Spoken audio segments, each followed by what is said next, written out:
నేను ఒకటే ఇప్పుడే మిత్రులందరూ చెప్పారు, లోకేష్ గారు కూడా దానికి ముందుకు వచ్చి అప్పుడు చేశారు. ఏ పేరు పెడితే బాగుంటుందని ఆలోచించినప్పుడు అందరూ కలిసి ఏకగ్రీవంగా నిర్ణయించిన పేరు statue of sacrifice. Statue of Liberty ఉంది, స్టాచ్యూ ఆఫ్ యూనిటీ ఉంది, ఆంధ్రప్రదేశ్లో స్టాచ్యూ ఆఫ్ సాక్రిఫైస్ ఉంది.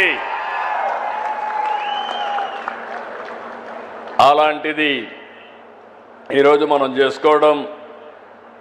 ఈరోజు మీరు చూస్తే 6.8 ఎకరాలు జూలై 14న సరిగ్గా ఏడాది అయింది.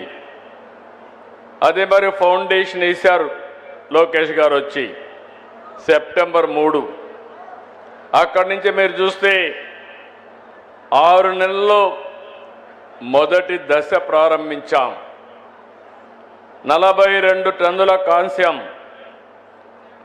26 టన్నుల కాంస్యం, 42 టన్నుల ఐరన్ స్ట్రక్చర్, రాత్రింబగుళ్ళు పనిచేసిన కళాకారులు వీళ్ళందరికీ మరొక్కసారి అభినందనలు, మనస్ఫూర్తిగా ధన్యవాదాలు.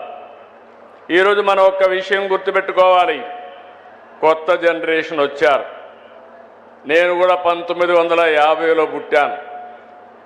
తర్వాత 2 ఏళ్లలో పొట్టి శ్రీరాములు గారు త్యాగం చేశారు.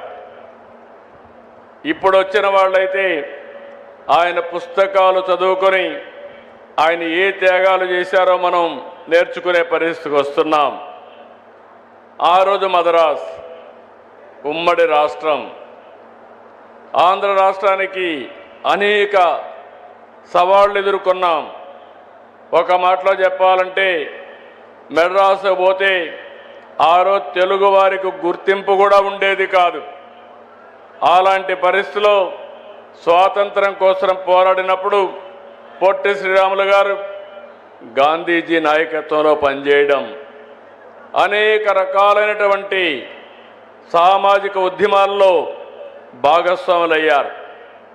అయితే ఇన్ని సంవత్సరాలుగా మీరు ఇంకొక విషయం గుర్తుపెట్టుకోవాల్సింది, గాంధీజీ మనందరికీ స్వాతంత్రం కోసం పోరాడి సాధిస్తే అహింసా విధానాన్ని ఆ రోజు ఆయన పాటిస్తే పొట్టి శ్రీరాములు గారు ప్రాణత్యాగం చేసి ఆత్మార్పణ చేసి మనకు ఈ రాష్ట్రాన్ని సాధించి పెట్టాడు.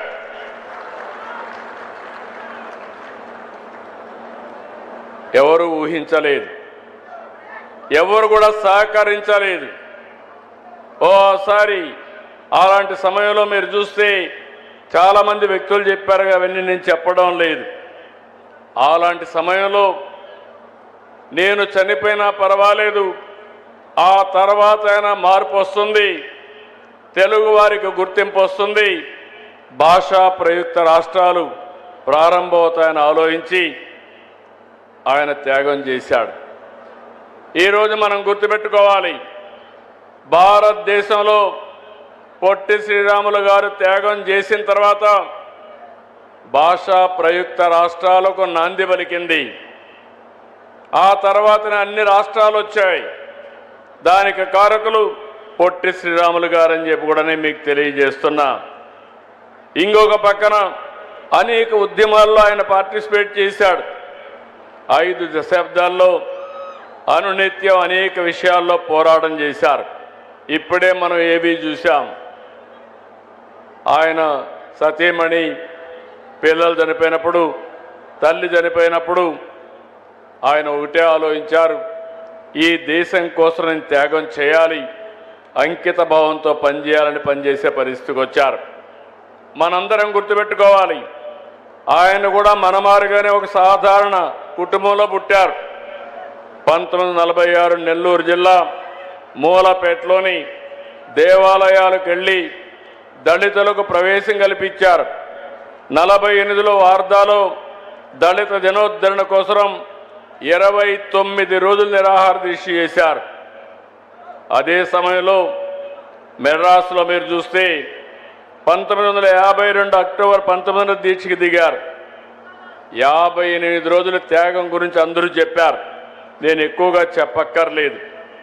58 రోజులు కనీసం నీళ్లు కూడా దాక్కుండా కఠోరమైన దీక్ష చేసి ప్రాణ త్యాగం చేసిన వ్యక్తి పొట్టి శ్రీరాములు గారు. ఆయన త్యాగాన్ని శాశ్వతంగా గుర్తుపెట్టుకోవాల్సింది తెలుగు జాతి అని కూడా మరొక్కసారి విజ్ఞప్తి చేస్తున్నాను.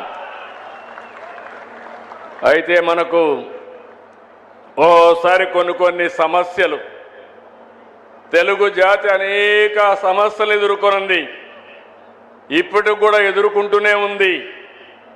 ఈరోజు మీరు చూస్తే ఒక